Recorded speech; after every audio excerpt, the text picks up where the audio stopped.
Guten Tag! Welcome to the RetroTech 120p challenge. We are playing Space Invaders Part 2, aka Space Invaders Deluxe. It's called that because you can sit on it. It's covered with cushions. It's not. RetroTech 120p challenge time. I've got to speak fast because I don't last very long. The last person I slept with said that too. But RetroTech 120p challenge. You can have as many practice goes as you like. But as soon as you press record, that's a lot, matey. Get over to the Facebook group, join in, and you might be able to select next week's game. Let's see. So yes, Space Invaders Part 2, aka Space Invaders Deluxe, as I said, not a lot of difference. Not a great sequel in terms of expanding the playing of it, as or the graphics or anything like that. It looks pretty identical. The score is apparently increased, so you can get a bigger score. Don't worry about it. I don't bother with that. I just get my ass handed to me pretty quickly. The numbers are on the bases, which is another difference. There's some different UFOs. The alien ships split sometimes, and there's cutscenes in between the levels. It's on a lot of Taito collections. Not a lot to say about it, really. Probably a good thing. As I say, I don't last long. 1979 though. This game probably came out. If this game came out before you were born, that's not really a surprise. If it came out after you were born, you've definitely got grey hair somewhere, haven't you? So let's do sex facts, or genital facts, as they're known. I can't change the brand now. So we're going to talk about Vikings, because Viking invaders, that kind of thing. All right, it's tenuous this week. I'm running out of things. Every time we do a space shooter, I have to think outside the box. So, yes, 5 facts about Vikings. So, Vikings didn't categorise homosexuality or bisexuality as being anything different. So, quite liberal in that respect. Sexual relationships were instead differentiated between the dominant and the submissive individual in that relationship. So, you could have sex with whoever you liked. But I presume someone was on the bottom and probably needed a lot more preparation, which wasn't readily available from Viking chemists. Yes. Lube. Oh, man, you wouldn't want to be the less dominant one. Fact number 2. High-ranking Viking men had several wives, with weaker Vikings, unfortunately, being incel hand-shandy utilisers. Sorry, guys.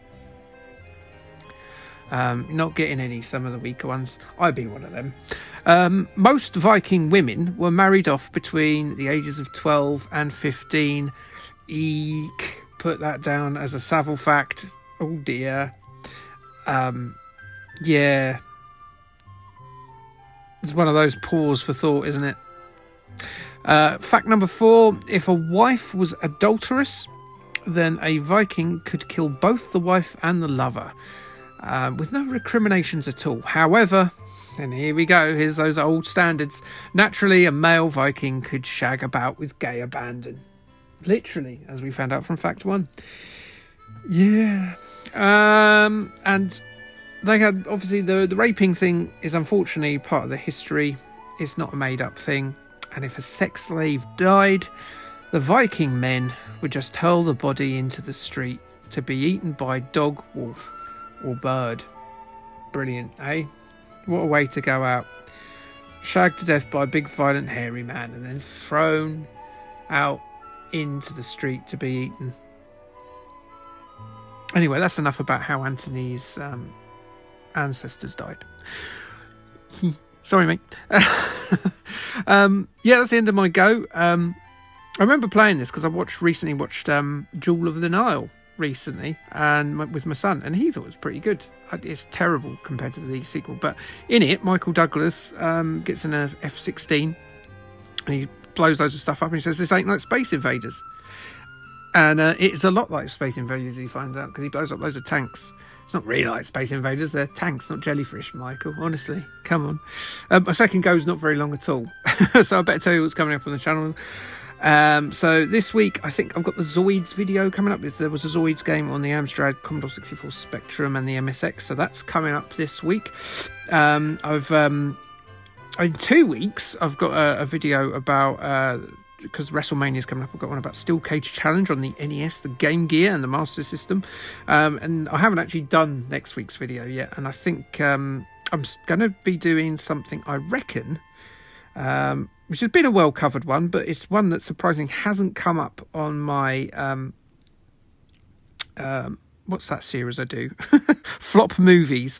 I haven't covered Howard the Duck yet, so I thought I'd look at Howard the Duck. And boy, I played a bit of that this afternoon, and holy Christ, that game is short.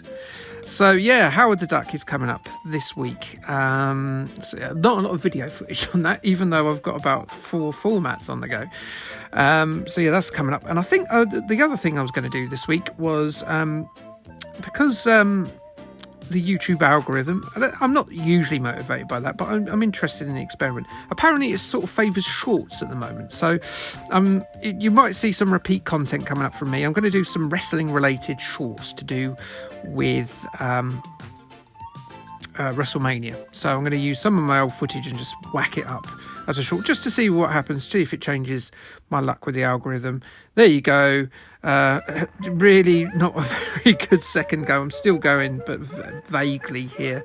I think all my adrenaline ran out for this go. So interested to see who'll win this week. But thanks for coming along and looking at my terrible skills. I will see you next week. But until that time, thanks for watching, and K, thanks, and indeed bye, and avoid Vikings.